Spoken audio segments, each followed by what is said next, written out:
welcome back to my channel. We're checking in with the Inquisitor. The Inquisitive tree build with 12 rogue, 6 ranger and 2 fighter levels, inspired on the Never-Ending Future Lights build. And the build is going pretty good. The older it gets, the better it gets. So let's check out what I did to my 20 levels.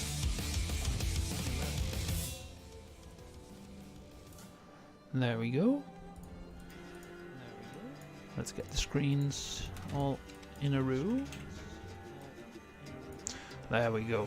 For the last few points, I have taken my sniper shot, which is pretty useful because it has a 6-second cooldown. Excuse me.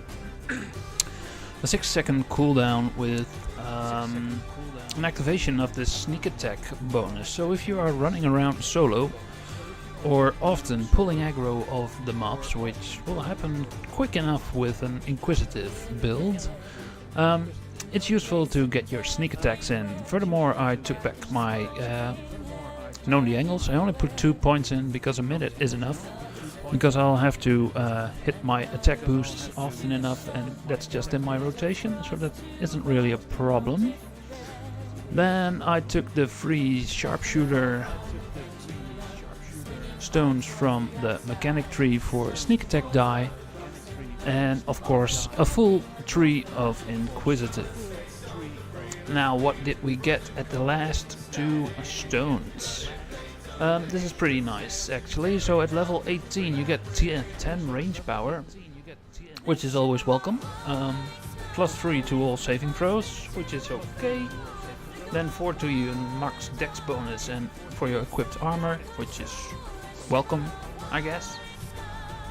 Slippery mind feed, which gives you an extra save on mind controlling spells, but as you can see my will saves are pretty low, so the extra save isn't really gonna do a lot in high game content. So that's not useful on this one. What actually is pretty nice is the free extra damage die for the law. The law on your side, which is +3, but then at level 20 you'll get this nifty bit. +2 to all ability scores, another 10 Reaper ranged power for your light and heavy bows.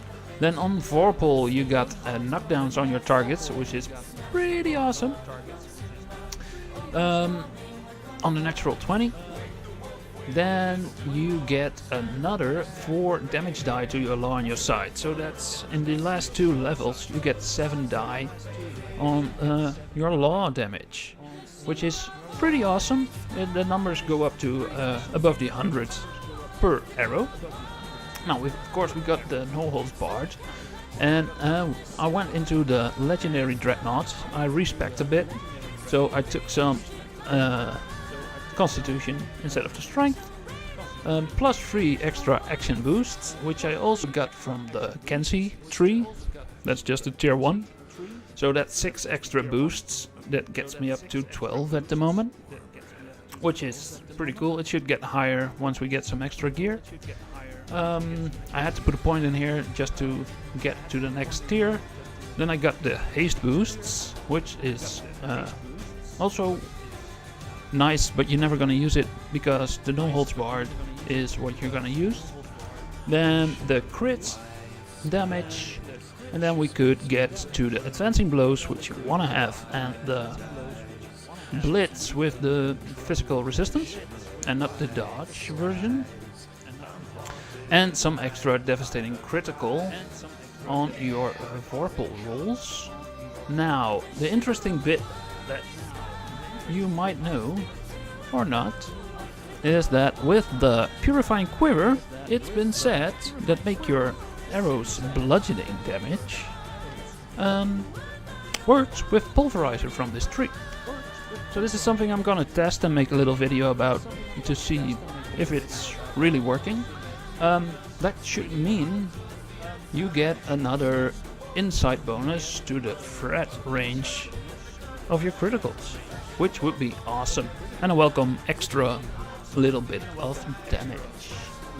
So now at level 20, it's been hard to find any heavy or light bows, so I'm a bit looking around where to get them.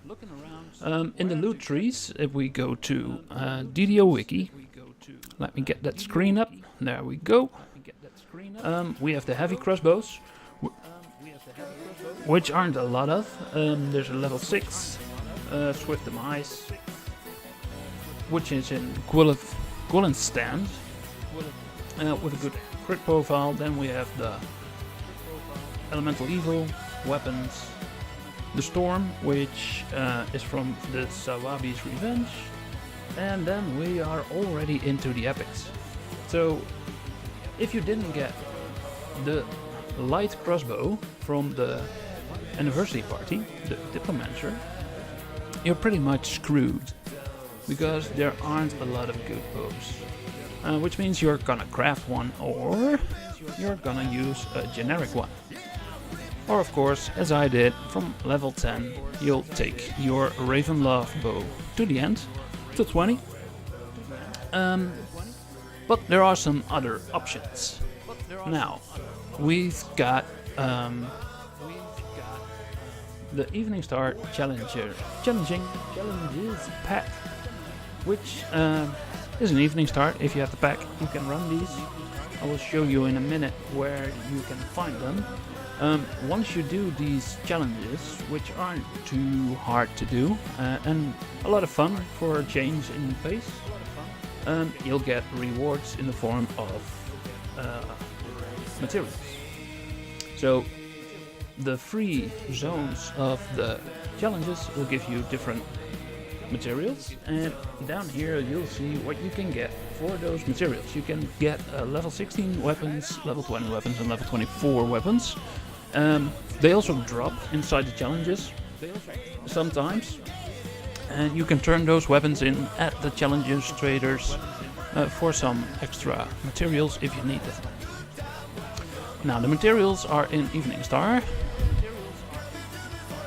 and the traders, of course, are in Evening Star, and you can find them in Evening Star at this location.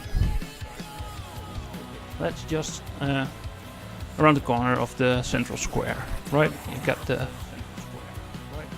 Saga people right here, and the bank at this side, and the challenge traders are here. You got a level 16, level 20, and level 24 versions. Now I've already ran some of those challenges, and the challenges you can recognize at the stars on the map. There are blue stars, which represents all the challenges. There are 4 inside of the city. I'm sorry, wrong screen, yo. Let me get back to the screen and start over.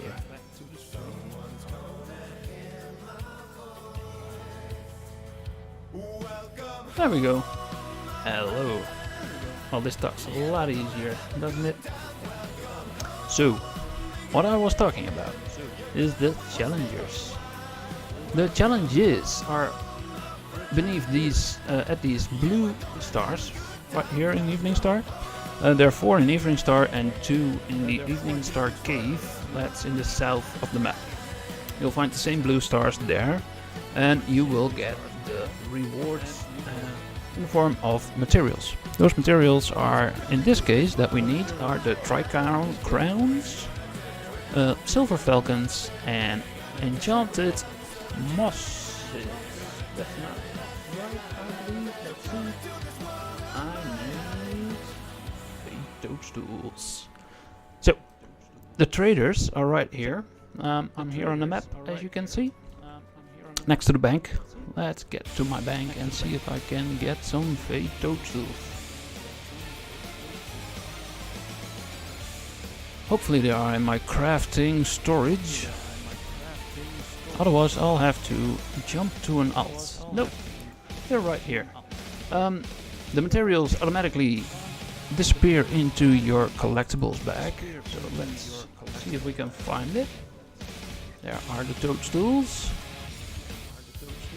And Let's put them here next to the rest of the materials.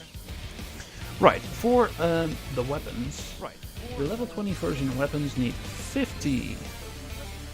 Let's see, platinum tricrowns, 200, which are a lot actually, silver falcons, and 100 fey toadstools. So with these materials, I'm able to buy 2 weapons. The useful thing is that the spell-touched crossbows that I'm gonna buy are actually all the same price, so I can buy 2. As I'm level 21 at the moment, let's get a level 20 version first. I'm gonna go for that heavy crossbow. Just type in what you are looking for and they will make a search for it and the trader will offer you the thing you're looking for. So we've got a Cormyrean heavy crossbow right here, and I'm just looking for if it will show any stats, but it doesn't. That's because it will get random stats, and on the DDO you can find which stats those are. So let's check them out. They will be added one after the other. So you first get the level 16 on the 16, but also on the 20 and the 24 weapon, which are Acid Burst, Fire Burst, Holy, Icy Burst, Flaming, Screaming, Shocking, True Law, Corrosive Salt, Cursing Wave, Disintegration, Incineration, Magma Surge, Steam, Crippling, Curse Spewing, Destruction, Paralyzing, which is pretty nifty,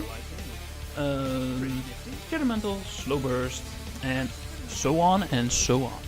On level 24 there can be an Insightful Mastery extra, and on the 24th there is another list with the possibilities of the stats that can go on there. So there's a long list of things that you can get on these weapons. Once you buy one, you automatically get one, I think 2, and maybe on the level 24 one, 3 statistics. But they are also spell touched, which means they have some hidden things on them, which you will discover once you get used to them. Once you use them, they will reveal themselves. I think that works similar to the colors, in that they will work from a list. So you have a chance, and maybe even that list changes over time. So let's forge a weapon for this character, because I'm in dire need of a new weapon. A level 10 weapon on a level 21 character isn't that good. So let's buy one and see what we'll get. There it is. We have a Blazing Cormyrean heavy crossbow, which means I have Blazing, Corrosive Salt and Wounding on this crossbow. Which isn't bad, but not really good either. If you have a lot of materials, you can buy and buy and buy until you get the one you need. You can also, let me see if I can find this. I think it's on the last page. Where there will be an exchange, right? So armaments exchange, and there will be a weapon exchange somewhere too. There we go. Weapon exchanges, bows, and all the other types of weapons, which will give you back a bit of the materials. That isn't a lot, but that way you can have a gamble on a better weapon. Or if you TR, sell all your bought weapons and get some new ones for your new character. Now I only have enough materials for one more, so let's get a level 24 one. Also a heavy crossbow. There we go, that's one. Let's forge it. And let's see what we've got. I'm just gonna put it here so we can see it. Lock it up so you won't sell it by accident. As you can see, this one has one more stat on it. So it's a +6 Boreal, Incineration, Wounding, and Aligned heavy crossbow. And also on this one are... Let me check. The wiki says it has spell touched, throwing weapons and crossbows in here. But I have some spell touch shurikens, which are actually called spell touched, and these aren't called spell touched. So, not sure if it's on there. And again, I forgot about the thing. Let me show you the weapon again. So boreal, incineration, wounding, and alliance, which is nice. It has a nice base damage of 1870. Which is 1 point above the level 20 version. We're gonna use the level 21 version. And there we go. So that's one way to get you some weapons at the low epic level. Now, once you get into the epics, another way to get yourself a new weapon is through the Thunderforged crafting. Thunderforged crafting, there we go. And let me get the screen back, and hopefully I won't forget this time. So Thunderforged is a zone with a wilderness zone with 2 raids attached to it. It's in the back of Evening Star, and you can gather the materials. You'll need some dwarven ingots that drop inside the wilderness at every boss you will find in there, and of course in the raid. They're also not bound to account, so you can find them on the auction house, although they are rare because the raids doesn't get run a lot anymore. But you might find some friends who have a lot stashed in their bank, so there you can find also a few. Once you got like 20 of them, let's see, 60 of them, 20. With 20 and some accommodations, you can buy any weapon, and you get a base weapon that is, I think, level 22. Which is a nice way to get you a starter weapon. The base damage of these weapons is usually pretty good. So if you don't have anything, it's a good way to get your first weapon there. There is a total of 3 tier upgrades to these weapons, which also will increase their level. You can see them here. It becomes a level 24, 26 and a 28. I think the first tier 0 and tier 1 are bound to account, and once you get to tier 2, and they will become bound to characters, so you can swap them out to other characters. So it's usually not that bad to get a level or tier 1 version of something if you are planning to run multiple versions of that build. Now there are a lot of things you can add again. So Blinding Fear, which blinds the enemy, vulnerability, and you can check the list out yourself on the DDO wiki. I'll put the link in the description of the video. There are things like AoE damage on your weapons, which makes sense on a crossbow, so you get your exploding arrows. There's also the infamous, where is it? Mortal Fear, which was great before the legendary quests came.